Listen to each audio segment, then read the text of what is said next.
ตานำพาสื่อสารสัจจะโยนิโสมนสิการองค์โพธิญาณประทานให้เราจับนอกมองในไตรลักษณ์ให้นานวัฏฏะสงสารเวียนว่าอยู่นานพบผ่านแต่เศร้าหลุดพ้นอย่างไรบริหารจิตเอาพระพุทธเจ้าสอนเราเห็นทาง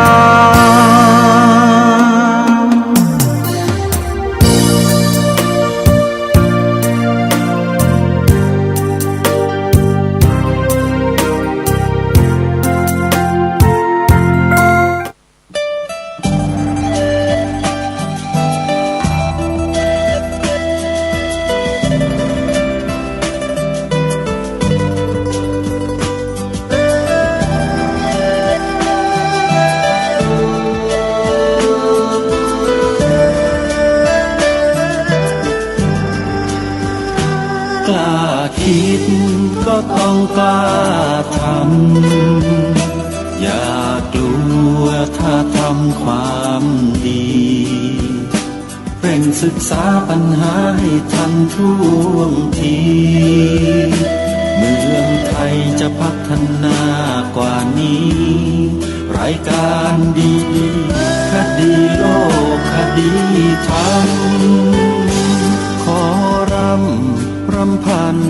บรรยายความคิดเครื่องหมายแห่งสีทั้งสามงามถนัดขาวคือบริสุทธิ์สีสวัสดิ์หมายพระไตรรัตน์และธรรมะคุ้มจิตไทยแดงคือโลหิตเราใสซึ่งยอมสละได้เพื่อรักษาชาติศาสนาน้ำเงิน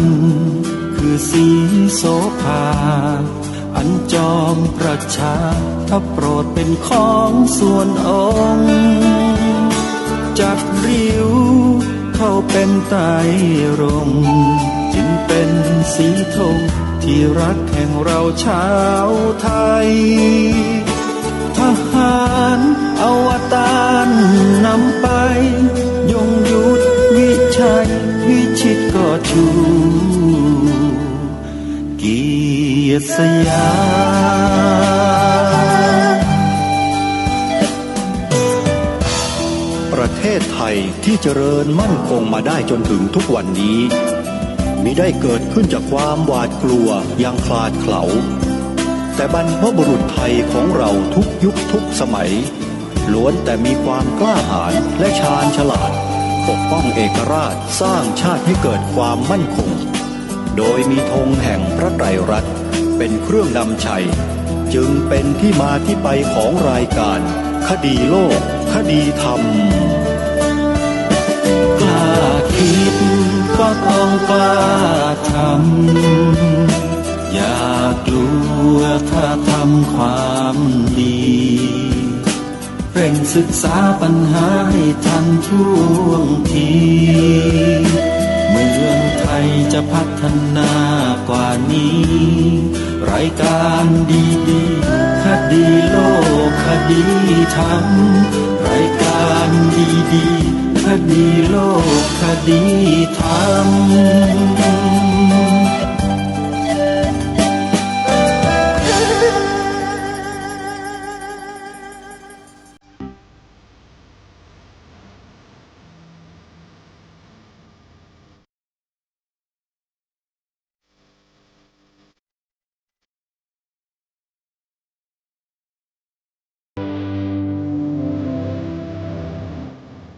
ขอ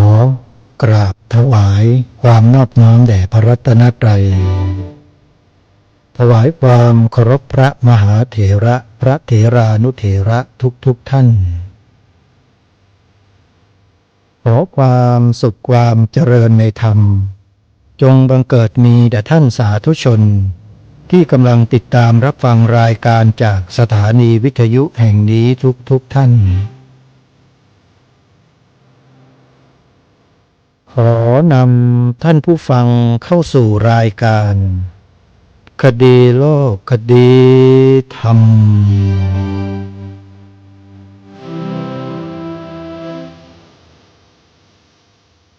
พบกันวันนี้วันแรม14 ค่ำเดือนอ้ายวันนี้ตรงกับวันศุกร์ที่19 ธันวาคมพระพุทธศักราช 2568 รายการคดีโลกคดีธรรมมาพบกับสาธุชนเป็นปกติทุกวันจันทร์ถึงวันศุกร์และวันเสาร์อาทิตย์ทางสถานีวิทยุแห่งนี้ท่านสามารถดาวน์โหลดแอปพลิเคชันวิทยุพุทธศาสนาทั่วไทยเพื่อติดตามรับฟังรายการนี้ผ่านทางโทรศัพท์มือถือของท่านได้และยังสามารถรับฟังรายการธรรมะจากสถานีวิทยุพระพุทธศาสนา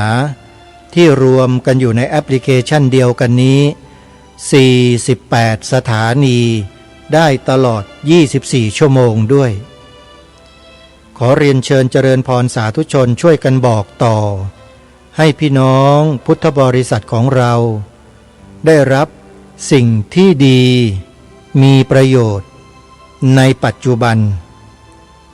นั่นก็คือแนะนำให้ดาวน์โหลดแอปพลิเคชัน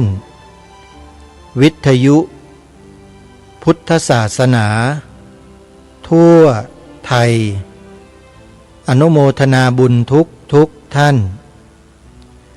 เบื้องต้นของรายการวันนี้ขออนุโมทนาบุญกับคุณโยมแม่ศรีนวลรันจวนได้โอนปัจจัยมาร่วมสนับสนุนรายการคดีโลกคดีธรรมประจำเดือนนี้300 บาท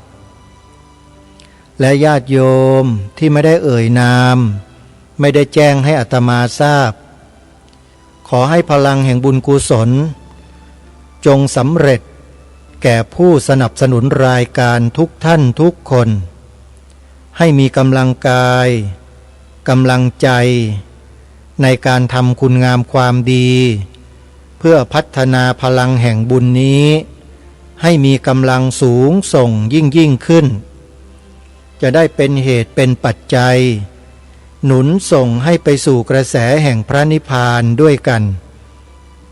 ขออนุโมทนาสาธุอนุโมทนาบุญกับคุณโยมแม่ฟองจันทร์ปัญญาตุ้ยโดยการนำของคุณโยมแม่จันทิพย์แสงทองอยู่ที่อำเภอสารพีจังหวัดเชียงใหม่ได้ร่วมทำบุญซื้อตาข่ายล้อมรั้วให้กับสวนป่าสามัคคีธรรมเข้ามาจำนวน 3,000 บาทอาตมาก็จะได้สั่งให้ทางร้านส่งเข้าไปที่สวนป่าสามัคคีธรรมแล้วจะได้ติดตั้งอยู่ด้านหน้าของสวนป่าสามัคคีธรรมเลยญาติโยมอนุโมทนาบุญเป็นอย่างยิ่งวันนี้ทางรายการขอเริ่มข่าวประชาสัมพันธ์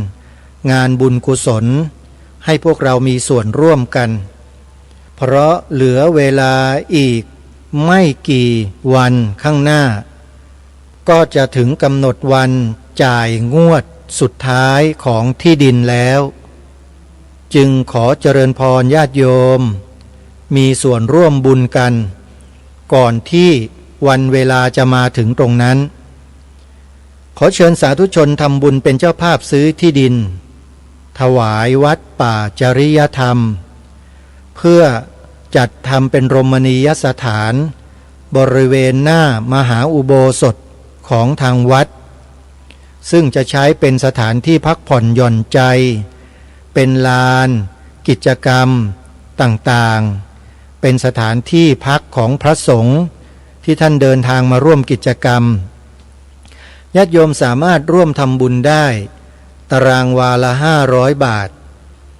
กองทุนละ 5,000 บาท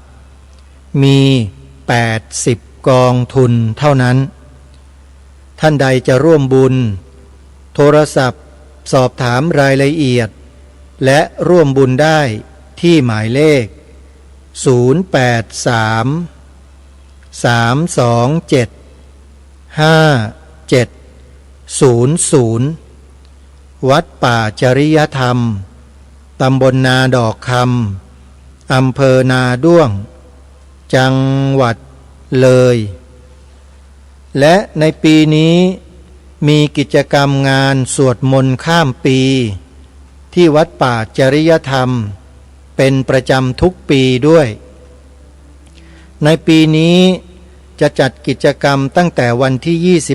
28ธันวาคมเป็นต้นไปถึงวันที่3มกราคมใช้ชื่องานว่าปฏิบัติธรรมข้ามปี2 ปี 7 วันใครที่จะร่วมสนับสนุนหรือร่วมมาสร้างบุญกุศลสร้างบารมีกับทางวัดป่าจริยธรรมด้วยการร่วมงานปฏิบัติธรรมในช่วงปีใหม่ขอเชิญชวนศรัทธาสาธุชนมาอยู่กันได้เลยโยม7 วัน28ธันวาคมถึง3มกราคมศกนี้โทรศัพท์สอบถามรายละเอียดที่วัดป่าจริยธรรม083-327-5700ขึ้นไปที่จังหวัดเชียงใหม่อำเภอแม่แตงยังมีบุญที่รอพวกเรามีส่วนร่วมเพื่อจะให้ศาสนสถานสำคัญของวัดดำเนินการก่อสร้างให้แล้วเสร็จจึงขอเรียนเชิญเจริญพรศรัทธาสาธุชนร่วมเป็นเจ้าภาพสร้างอุโบสถทรงเจดีย์พุทธคยาที่วัดหนองกายตำบลสันป่ายางอำเภอแม่แตงจังหวัดเชียงใหม่ได้ทุกวันสามารถโทรศัพท์สอบถามรายละเอียดได้ที่หมายเลข053-374-488ถึง9หรือ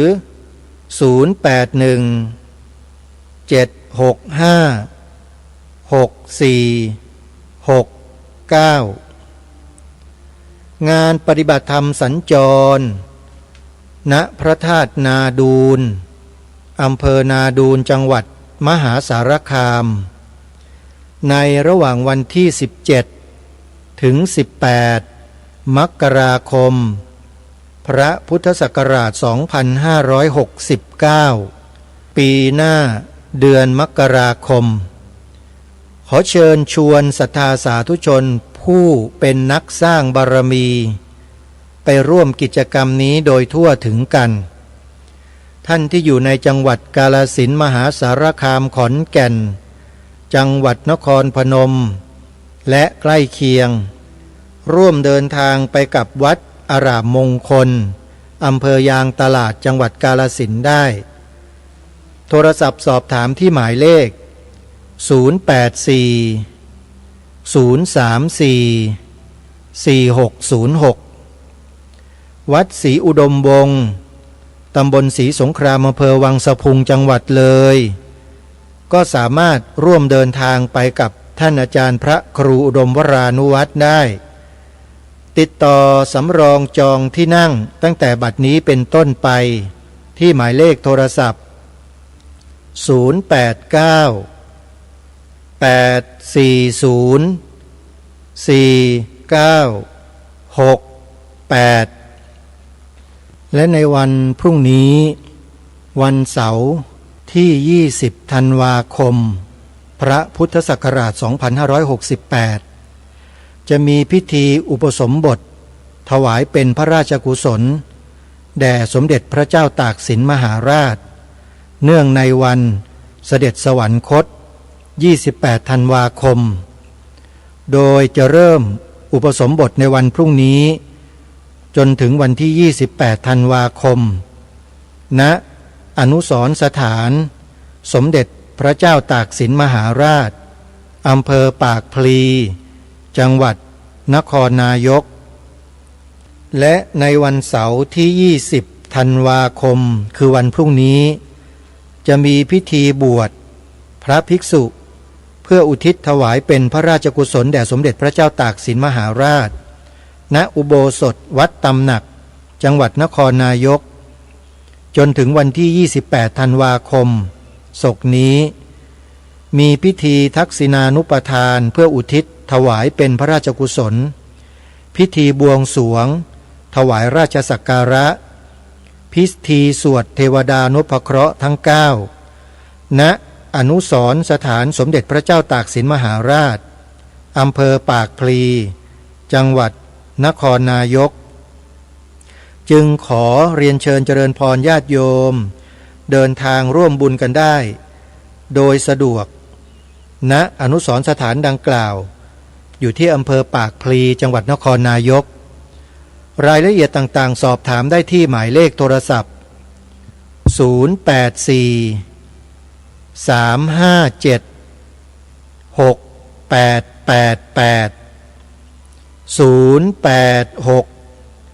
447 9545สาธุชนผู้ฟังทุกท่านรายการคดีโลกคดีธรรม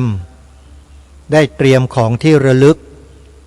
ไว้มอบให้กับแฟนรายการคดีโลกคดีธรรมที่ไปร่วมงานปฏิบัติธรรมสัญจรที่พระธาตุนาดูลในเดือนมกราคมที่จะถึงนี้ระหว่างวันที่17-18 มกราคมพระพุทธศักราช 2569 โดยทางรายการคดีโลกคดีธรรมได้บอกเงื่อนไขกับแฟนๆรายการเอาไว้แล้วมีอยู่4กลุ่ม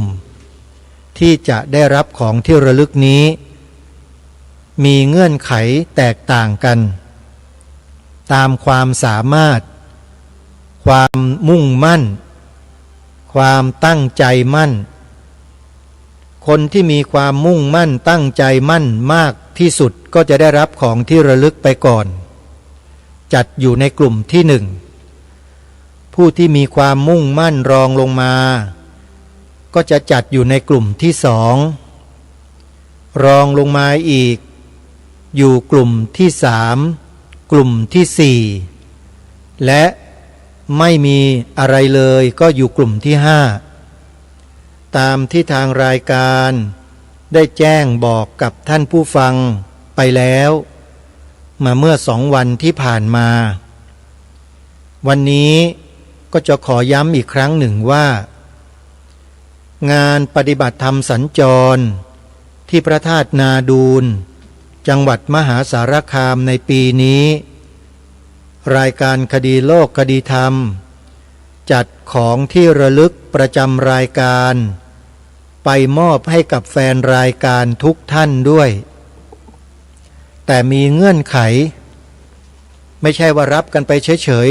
ๆต้องมีสิ่งแลกเปลี่ยนกับทางรายการด้วยสิ่งแลกเปลี่ยนไม่ใช่สิ่งของไม่ใช่เงินทองไม่ใช่วัตถุอะไรทั้งสิ้นญาติโยมแต่สิ่งที่ญาติโยมจะนำมามอบให้กับรายการคดีโลกคดีธรรมก็คือความเอาใจใส่ในการฟังรายการที่มีการรณรงค์แนะนำบอกให้พวกเรา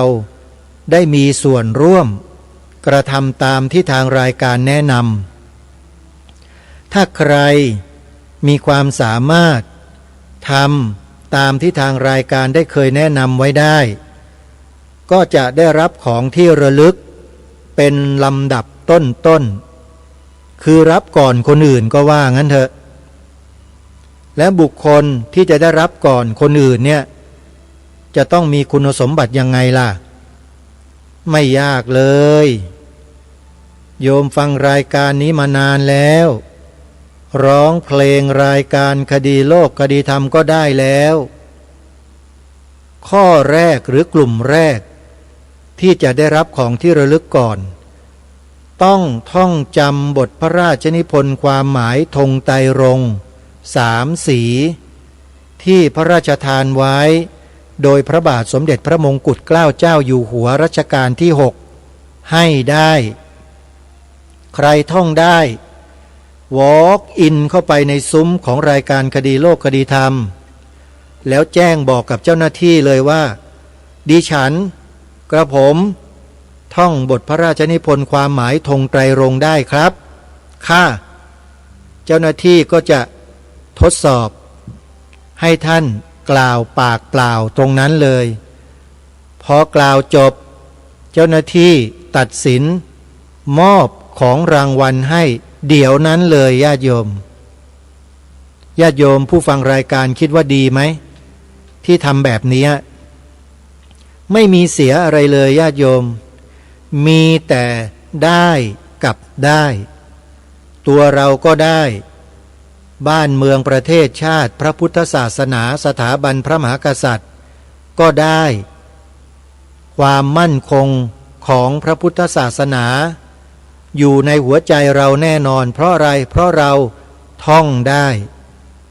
หัวใจของประเทศอยู่ในธงชาติ3 สีคือความหมายทั้งหมดขอร่ำรำพันบรรยายความคิดเครื่องหมายแห่งสีทั้ง3งามถนัดขาวคือบริสุทธิ์สีสวัสดิ์หมายพระไตรรัตน์และธรรมคุ้มจิตไทยแดงคือโลหิตเราไซซึ่งยอมสละได้เพื่อรักษาชาติศาสนาน้ำเงินคือสีโสภาอันจอมประชาทะโปรดเป็นของส่วนองค์จัดริ้วเข้าเป็นไตรรงค์จึงเป็นสีธงที่รักแห่งเราชาวไทย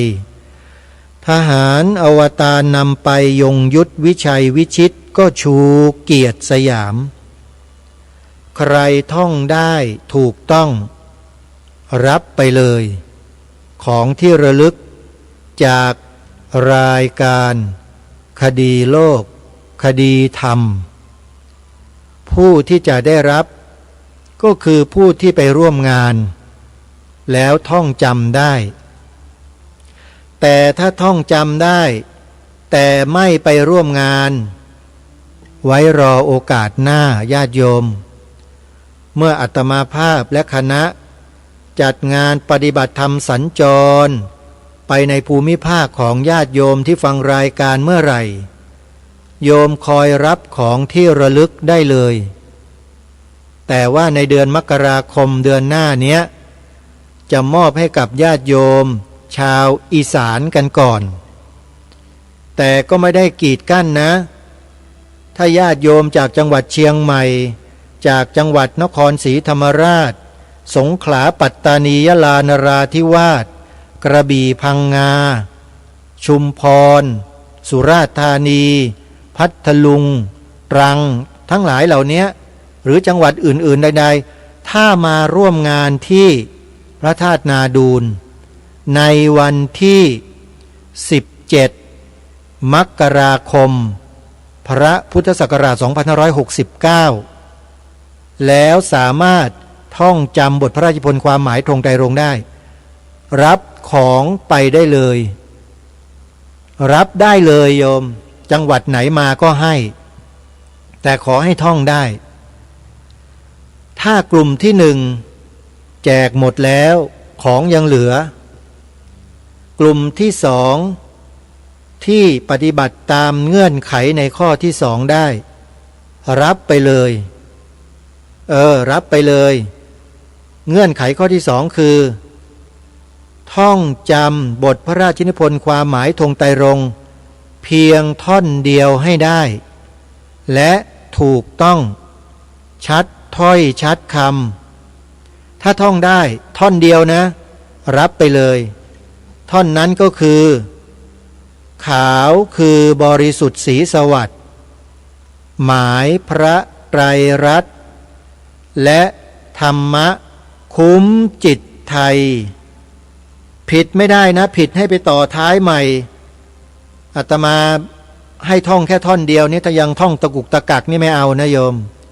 ให้มันมั่นอกมั่นใจและให้มันได้ชัดถ้อยชัดคำขาวคือบริสุทธิ์ศรีสวัสดิ์หมายพระไตรรัตน์และธรรมะคุ้มจิตไทยเพียงท่อนเดียวนี่แหละกลุ่มที่สองรับไปเลยไม่มีคำว่าได้เปรียบเสียเปรียบนะโยมเพราะคนที่ท่องได้เต็มเนี่ยเขาจะได้รับเป็นกลุ่มแรกถ้าหมดก็หมดเลยนะกลุ่มแรกถ้าใครท่องได้เนี่ยได้หมดเลยกลุ่มที่สองอาจจะไม่ได้รับก็ได้อย่าประมาทนะโยมอันนี้ถือว่าเป็นเกมอย่างหนึ่งแต่เป็นเกมที่สร้างสรรค์เป็นเกมที่สร้างสรรค์ไม่ใช่เกมโชว์เน่าบูดที่หลอกให้คนโลภโมโทสันไม่ใช่แต่เกมนี้เนี่ยบอกให้เรามีสำนึกรับผิดชอบต่อชาติพระพุทธศาสนาพระมหากษัตริย์3 สถาบันมีแต่ได้กับได้ไม่มีเสียอะไรเลยนะเพราะฉะนั้นอาตมาเนี่ยคิดแล้วคิดอีกว่ามีของอยู่เนี่ยจะมอบให้กับโยมที่ฟังรายการคดีโลกคดีธรรมในโอกาสไหนอย่างไรดีก็เลยถือโอกาสงานปฏิบัติธรรมสัญจรที่พระธาตุนาดูลนี่แหละโยมเหมาะที่สุดเลยเพราะจะมีญาติโยมที่ฟังรายการคดีโลกคดีธรรมไปร่วมงานนี้ไม่น้อยเลยแต่ปัญหามันอยู่ที่ว่าผู้ที่จะเข้าไปรับของที่ระลึกของรายการเนี่ยทำตามเงื่อนไขที่กำหนดได้หรือไม่มันเป็นปัญหาของญาติโยมเองนะไม่ใช่ของอาตมานะโยมอาตมาบอกโยมเนี่ยมากกว่า1 เดือนนะเนี่ยประมาณ1 เดือนนะเนี่ย1 เดือนถ้าโยมท่องไม่ได้ก็ช่วยไม่ได้นะท่อนกลุ่มที่สองให้ท่องเพียงท่อนเดียวเหมือนกันถ้ากลุ่มที่1ไม่ได้ก็ย้ายมากลุ่มที่สองแต่รับของที่ระลึกทีหลังเขาอะซึ่งอาจจะหมดก็ได้ใครจะรู้ใช่ไหมเพราะฉะนั้นไม่เสียเปรียบไม่ได้เปรียบกันนะเพราะนี่คือเงื่อนไขทีนี้กลุ่มที่สองเมื่อผ่านไปแล้วคนกลุ่มที่สามคุณท่องไม่ได้สักท่อนหนึ่งเลยบทไพร่พลความหมายธงไตรรงค์เนี่ยแต่ทางรายการก็ยังมีน้ำใจนะให้คุณกล่าว2 ประโยคที่ทางรายการรณรงค์มาโดยตลอดให้ได้ง่ายๆ2 ประโยค 1. พระพุทธศาสนาเป็นศาสนาประจำชาติไทยของเราอันนี้คือประโยคที่ 1กล่าวให้ได้กล่าวให้ถูกต้องประโยคที่ 2สีขาวในธงชาติไทยหมายถึงพระพุทธศาสนาเท่านั้น2 ประโยคนี้ใครที่กล่าวได้ถูกต้องรับของที่ระลึกจากรายการเลยอยู่ในกลุ่มที่3ถ้าไม่อยากอยู่กลุ่มที่3อยากจะรับเป็นกลุ่มที่2ก็ต้องท่องตามเงื่อนไขที่กลุ่มที่2กำหนดไว้ให้ได้ถ้าไม่ต้องการอยู่กลุ่มที่3กลุ่มที่2อยากอยู่กลุ่มที่1อยากจะรับของก่อนเพราะกลัวจะหมดก็ต้องท่องจำบทพระราชนิพนธ์ความหมายธงไตรรงค์ทั้งหมดให้ได้อย่างถูกต้องก็แค่นั้นเองโยมไม่ได้ง่ายไม่ได้ยากอะไรเลยใช่ไหมอันนี้ทุกคนต้องช่วยตัวเองนะไม่มีใครช่วยโยมได้เพราะว่าทางรายการเนี่ยได้ให้ข้อมูลกับญาติโยมไปแล้วบอกมาแล้วพูดมาแล้วมากมายหลายสัปดาห์หลายเดือนหลายปีนะโยมท่องจำกันไม่ได้เองอาตมาช่วยอะไรไม่ได้นะโยมเพราะอาตมาบอกย้ำมาโดยตลอดแล้วทีนี้กลุ่มที่3ก็ยังไม่สามารถจะกล่าวประโยคนั้นได้ก็ยังมีกลุ่มที่4ที่จะได้รับของตามเงื่อนไขก็คือผู้ที่ฟังรายการคดีโลกคดีธรรมอยู่เป็นประจำแต่ท่านท่องจำบทพระราชนิพนธ์ความหมายธงไตรรงค์กล่าว2 ประโยคอะไรเนี่ยไม่ได้สักอย่างหนึ่งแต่ท่านสามารถบอกได้ว่าท่านฟังรายการจากสถานีวิทยุวัดอะไร อยู่ตำบลอำเภอจังหวัดอะไรไม่ต้องตำบลก็ได้อำเภอจังหวัดอะไรฟังคลื่นวิทยุคลื่นเท่าไรและเวลาที่ออกอากาศแล้วโยมฟังเนี่ยเวลาเท่าไหร่โดยประมาณโยมออกอากาศเนี่ยเขาออกกันเป็นเวลาอยู่แล้วพอหมดชั่วโมงนี้ก็ขึ้นรายการนี้ชั่วโมงต่อไปพอหมดชั่วโมงต่อไปอีกรายการหนึ่งก็ขึ้นชั่วโมงถัดไปเป็นชั่วโมงเขาจัดรายการกันเป็นชั่วโมงโยมเพราะฉะนั้นโยมสามารถบอกได้ว่าโยมฟังจากสถานีวิทยุวัดไหนคลื่นอะไรหมายถึงว่า FM 106.5 109.8 อะไรอย่างเงี้ยเมกะเฮิรตซ์นะหรือจะบอกตัวเลขเฉยๆก็ได้ 96.5 เมกะเฮิรตซ์อย่างเงี้ยอยู่ตำบลอำเภออะไรชื่อวัดที่เป็นเจ้าของสถานีวิทยุแล้วออกอากาศเวลาเท่าไหร่กลุ่มที่4แค่นี้แหละถ้าเป็นผู้ฟังนะเพราะฉะนั้นงานนี้จะให้แต่เฉพาะผู้ฟังรายการคดีโลกคดีธรรมเท่านั้นโยมใครที่ไม่ได้ฟังรายการนี้ก็หมดสิทธิ์หมดสิทธิ์ในที่นี้ไม่ได้หมายความว่าจะไม่ได้นะได้ถ้าคุณสามารถอยู่ในกลุ่มที่1ที่2ที่3ได้ถ้าคุณไม่เคยฟังมาเลยแต่คุณท่องจำบทพระนิพนธ์ความหมายธงไตรรงค์ได้เนี่ยคุณก็มีสิทธิ์ได้ของที่ระลึกชิ้นนั้นด้วยโยมอาตมายังไม่บอกนะว่าของที่เป็นของที่ระลึกจากรายการคดีโลกคดีธรรมเนี่ยคืออะไรแต่ขอบอกเลยว่าแฟนรายการคดีโลกคดีธรรมเมื่อรับไปแล้วเนี่ยจะมีความยินดีมีความปลาบปลื้มในฐานะเป็นแฟนรายการคดีโลกคดีธรรมอย่างแน่นอนอันนี้เหมาะสำหรับแฟนรายการคดีโลกคดีธรรมเท่านั้นนะโยม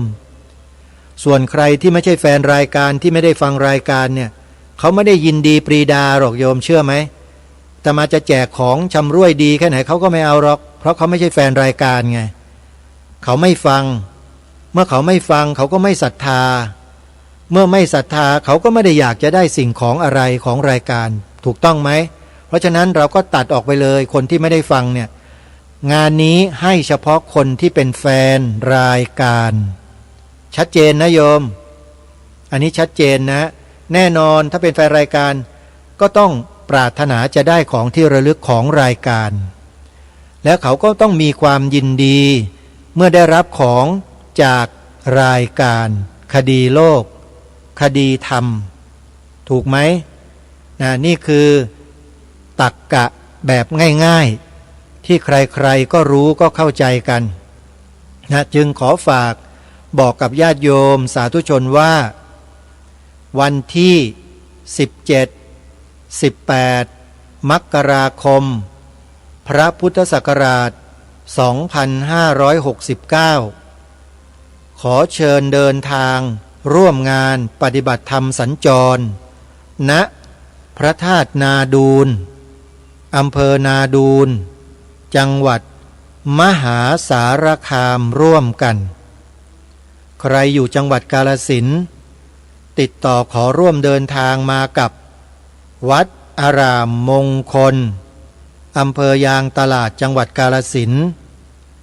ใครอยู่จังหวัดเลยติดต่อขอร่วมเดินทางมากับวัดศรีอุดมวงศ์ตำบลศรีสงครามอำเภอวังสะพุงจังหวัดเลยใครอยู่อำเภอนาด้วงติดต่อขอร่วมเดินทางมากับวัดป่าจริยธรรมอำเภอนาด้วงจังหวัดเลยใครอยู่จังหวัดสุรินทร์ติดต่อขอร่วมเดินทางมากับวัดป่าบ้านผือหรืออุทยานธรรมวังวิโมกข์อำเภอรัตนบุรีจังหวัดสุรินทร์ใครอยู่จังหวัดสุพรรณบุรีติดต่อขอสอบถามรายละเอียดว่าจะไปหรือไม่กับทางวัดสามชุกอำเภอสามชุกจังหวัดสุ รรณบุรี ลองสอบถามกันดูก่อนนะโยมว่าท่านจะไปหรือไม่ส่วนใครอยู่จังหวัด101อยู่จังหวัด101นะสามารถติดต่อขอร่วมเดินทางไปได้กับวัดบ้านปลาคูนอำเภอโพนทรายจังหวัด101นี่แหละคือสถานที่ที่ญาติโยมจะติดต่อขอร่วมเดินทางไปงานปฏิบัติธรรมสัญจรที่พระธาตุนาดูลในเดือนมกราคมเดือนหน้าวันที่17มกราคม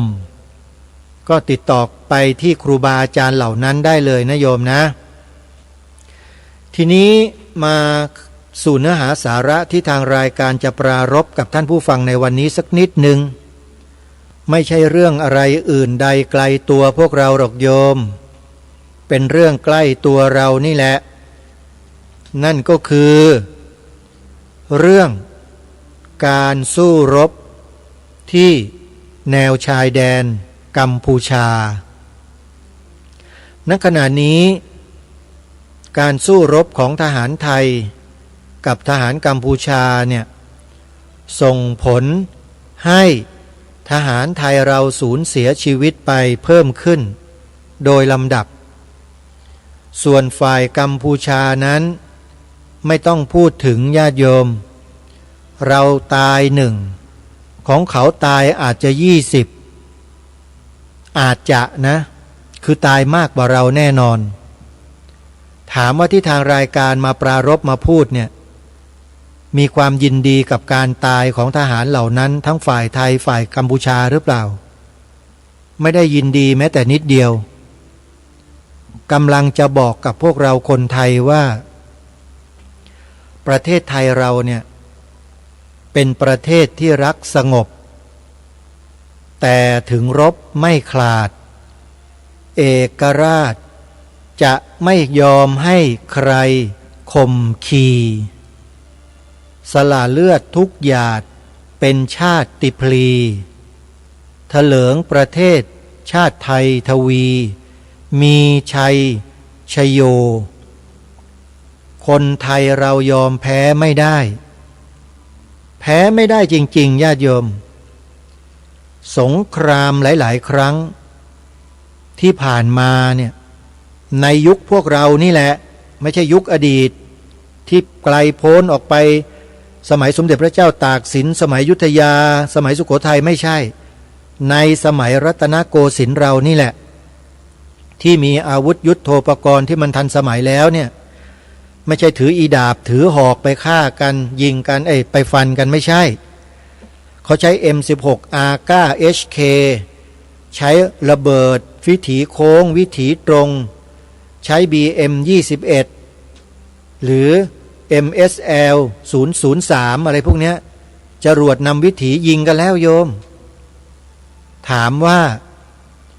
การสู้รบกันการฆ่ากันในสนามรบเนี่ยเป็นสิ่งที่ดีไหมโยม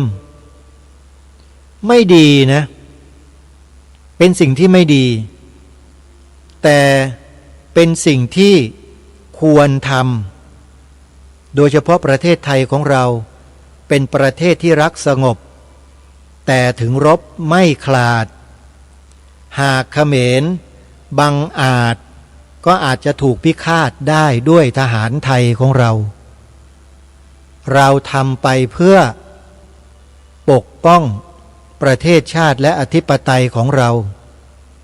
เพราะเขาเป็นผู้รุกรานเราจำคำนี้ไว้นะเขามารุกรานเราเราก็เลยผลักดันเขาออกเมื่อการผลักดันเขาไม่ยอมแล้วเขาก็ยิงอาวุธใส่ทหารไทยเราอย่างนี้ก็เป็นเรื่องอาตมาภาพเข้าใจดีนะโยม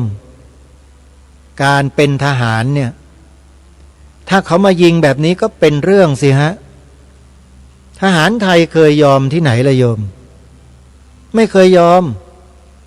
มาทำกันแบบนี้ ริปเทนบ้าง F16 บ้างปรสบ้างปืนครกหรือคอ60บ้างคอ81บ้างปืนกล M60 บ้างปืนกล93บ้างก็ระดมอัดเข้าไปสิโยมเพื่อป้องกันประเทศโยมอย่าพึ่งว่าอาตมานะเป็นพระเป็นสงฆ์มาพูดเรื่องนี้ได้ยังไงก็มันเป็นเรื่องชาติบ้านเมืองนะโยมและอาตมาภาพเองก็มีสิทธิ์ที่จะพูดตรงนี้ในฐานะที่มีประสบการณ์มาก่อนทางด้านทหารเนี่ยมันก็เลยพูดได้ไงโยมเพราะอาวุธต่างๆที่อาตมากล่าวมาเมื่อสักครู่นี้อาตมาไปซ้อมยิงมาหมดแล้วซ้อมนะไม่ใช่ไปยิงกับเขาหรอกยังไม่เคยฆ่าใครด้วยอาวุธแต่ไปซ้อมยิงรู้จักวิธีใช้งานพวกเครื่องอาวุธเหล่านี้แล้วเพราะว่าอยู่กองร้อยสสช.ในหมู่ทหารด้วยกันเองจะรู้จักดีนะสสช.พวกเพื่อนๆมันชอบล้อเล่นกันโยมอันนี้ไม่ใช่ชื่อจริงนะล้อเล่นกันเขาเรียกว่าแปลงสารพูดกันในหมู่เขาบอกว่าพวกเราร้อยสสช.สนุกสนานการช่วยรบอาตมาอยู่กองร้อยนี้โยมชื่อจริงๆที่ถูกต้องไม่ใช่อันนี้นะโยมอันนี้เขาเรียกว่าพูดเล่นสนุกกันชื่อจริงๆก็คือกองร้อยสนับสนุนการช่วยรบสสช.มีหมู่ที่ปฏิบัติหน้าที่อยู่ก็มี 1. คลังยุทโธปกรณ์หรืออาวุธ 2. ยานยนต์ 3. ยุทธปัจจัย 4. เสนารักษ์ 5. สูทกรรมนี่คือหมู่ที่จะรับผิดชอบเกี่ยวกับงานของกองร้อยสสช.ในสมัยที่อาตมาทำหน้าที่อยู่เนี่ยก็มีผบ.ร้อยแล้วก็คือพันตรีสัมพันธ์กันแตงนะเคารพท่านมากเพราะว่าท่านเป็นผู้กองที่ใจดีมากเลยโยมถ้าเล่าประสบการณ์แล้วโยมจะฟังสนุกสนานเลยแหละอาตมากับท่านผู้กองเนี่ยแล้วก็มีจ่ากองร้อยจ่าสิบเอกสังวานศรีอ่วมไม่รู้ว่าท่านจะเป็นยังไงแล้วเนาะไม่เคยไปเยี่ยมท่านเลยนะค่ายที่อาตมาภาพเคยอยู่ในหน่วยแล้วทำหน้าที่อยู่เนี่ยก็คือร21,300รอคำว่ารอถ้ามีอยู่ท้ายๆเนี่ยให้โยมรู้ไว้เลยนะ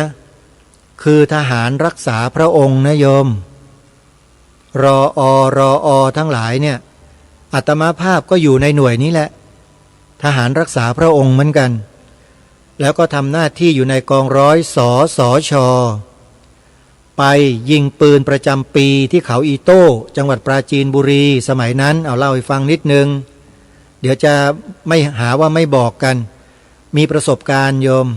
จึงรู้ในเรื่องราวต่างๆพอสมควรในเรื่องของยุทธวิธีของทางการทหารก็บอกกับญาติโยมว่าการที่พี่น้องทหารลูกหลานทหารของเราออกไปสู้รบปรบมืออยู่ตามแนวรบเนี่ยจำเป็นอย่างยิ่งที่พวกเราที่อยู่แนวหลังเนี่ยควรให้กำลังใจเขาต้องให้ด้วยนะโยมต้องให้กำลังใจเขามีอะไรที่เราพอจะช่วยสนับสนุนส่งเสริมได้เสบียงอาหารการกินนะเครื่องนุ่งห่มหรืออะไรที่เขาจำเป็นเนี่ยเขาร้องขอมาเนี่ยเราต้องช่วยกันติดต่อประสานงานบอกกล่าวพี่น้องคนไทยญาติมิตรสหายเพื่อนฝูงช่วยระดมกันส่งกันไปสนับสนุนกันไปนี่เขาเรียกว่าอะไรการมีส่วนร่วมถือว่าเราเนี่ยได้มีส่วนร่วมในการปกป้องประเทศชาติบ้านเมืองด้วยอย่าคิดว่าไม่มีส่วนนะโยมมีส่วนนะใครที่ช่วยกันทำแบบนี้เนี่ย เมื่อครั้งที่แล้วที่รบกันระลอกแรกเนี่ยอาตมาก็ไปนะไปกับหมู่คณะนำยุทธปัจจัยบางส่วนไปมอบให้กับทหารเลยที่ค่ายสุรนารีโยมจังหวัดสุรินทร์เนี่ยนะก็นำไปมอบไปให้แล้วก็ไปที่ศูนย์ผู้ลี้ภัยผู้อพยพก็นำสิ่งของข้าวของไปมอบให้กับผู้ที่อพยพมาพักพิงอยู่ในจังหวัดสุรินทร์นะก็ได้นำไปมอบให้แต่บอกไม่ได้เอ่ยนามชื่อสถานที่ไม่ได้เพราะเป็นความลับของทางราชการเพราะถ้าบอกชื่อเดี๋ยวฝ่ายตรงข้ามมันไปหาพิกัดแล้วมันยิง BM 21ยิง SL อะไรต่างๆเนี่ยที่ไกลเป็นร้อยกิโลเนี่ยเข้ามาสู่จุดนี้แล้วประชาชนจะสูญเสียมากโยมเขาห้ามพูดนะศูนย์พักพิงผู้อพยพในภาวะสงครามเนี่ยห้ามเปิดเผยเป็นอันขาดขอประกาศเลยนะญาติโยมที่ฟังรายการมีลูกสอนลูกมีหลานสอนหลานมีพี่มีน้องบอกต่อๆกันไปว่าอย่าเปิดเผยศูนย์อพยพของพี่น้องประชาชนที่อพยพมาอยู่อาศัยกันเด็ดขาดห้ามพูดห้ามลงสื่อโซเชียลทั้งหลายทั้งปวงห้ามลงห้ามบอกห้ามโพสต์เด็ดขาดหรือแม้แต่หน่วยทหารก็เหมือนกันห้ามเผยแพร่ห้ามประกาศห้ามบอกในลักษณะที่ชี้จุดชี้เป้าเด็ดขาดนะไม่ได้แต่ถ้าเป็นชื่อหน่วยเงี้ยเราลงได้เอาของไปมอบให้เอายุทธปัจจัยไปสนับสนุนที่นั่นที่นี่บอกชื่อได้แต่ห้ามลงพิกัดเป็นอันขาดศัตรูมันจะรู้พอศัตรูมันรู้พิกัดเท่านั้นแหละโยมเรียบร้อยเลยเพราะฉะนั้นอย่าไปแชร์มั่วนะโยมนะอันตรายนะในภาวะสงครามเนี่ยเราจะต้องช่วยกันปกป้องทหารประชาชนผืนแผ่นดินของเราร่วมกันเห็นใครที่มาอย่างผิดปกติแจ้งเจ้าหน้าที่แจ้งเลยบอกว่าคนคนนี้ผิดปกติพูดไม่เป็นภาษามนุษย์ฟังไม่รู้เรื่องแล้วเดินไปเดินมาถือกล้องถืออะไรต่างๆถ่ายตรงนั้นถ่ายตรงนี้น่าสงสัยพฤติกรรมเนี่ยแจ้งเจ้าหน้าที่เลยให้เขาไปตรวจสอบอย่าเพิกเฉยนะโยมต้องช่วยกันอันนี้ถือว่าเป็นยุทธวิธีอย่างหนึ่งที่ประชาชนสามารถช่วยเจ้าหน้าที่ทหารของเราได้เป็นหูเป็นตาร่วมด้วยช่วยกันอันนี้ก็ถือว่าเป็นเรื่องที่จะนำมาแจ้งและมาบอกกับพวกเราชาวไทยว่าเมื่อเกิดภาวะสงครามในลักษณะเช่นนี้แล้วเนี่ยให้พวกเราช่วยกันปกป้องข้อมูลของชาติบ้านเมืองของหน่วยทหารของศูนย์อพยพห้ามเผยแพร่ลงโซเชียลเด็ดขาด 2. มีเสบียงยุทธปัจจัยอะไรที่จำเป็นที่ทหารต้องการส่งให้ไปตามแนวชายแดนให้พี่น้องลูกหลานทหารของเรามีกำลังในการต่อสู้ป้องกันประเทศเมื่อหน่วยงานทหารต้องการรับสมัครผู้ที่จะอาสาเข้าไปเป็นทหารเพื่อช่วยกันปกป้องประเทศส่งไปเลยบุตรหลานลูกหลานเราส่งเข้าไปไม่ต้องกลัวโยมไม่มีใครเกิดมาแล้วไม่ตายสักคนนึงแต่ถ้าจะตายแล้วให้มันเป็นประโยชน์ต่อชาติบ้านเมืองดีกว่าไปกินเหล้าเมาตายดีกว่าไปเล่นการพนันไปยิงกันตายฆ่ากันตาย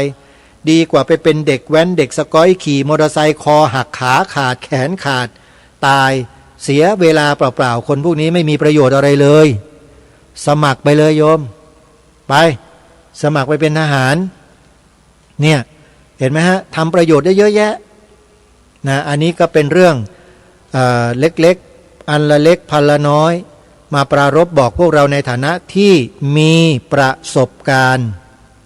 พูดในฐานะคนมีประสบการณ์นะครับครูบาอาจารย์เพราะผมนี่ไม่ได้บวชมาตั้งแต่เป็นสามเณรจ้อยๆนะครับผมนี่มาบวชตอนอายุ23นะปลดจากทหารมาแล้วก็มาบวชจนถึงวันนี้ครับมันก็เลยรู้ ข้อมูลอะไรต่างๆก็เลยนำมาบอกเล่าพวกเราเพื่อประโยชน์ของชาติบ้านเมืองของเราเมื่อมีความรู้มีความเข้าใจแล้วก็ต้องมาพูดกันไม่ว่าจะเป็นใครก็ตามความรู้นี้สามารถทำให้เกิดเป็นประโยชน์ต่อสังคมประเทศชาติของเราได้เอาละ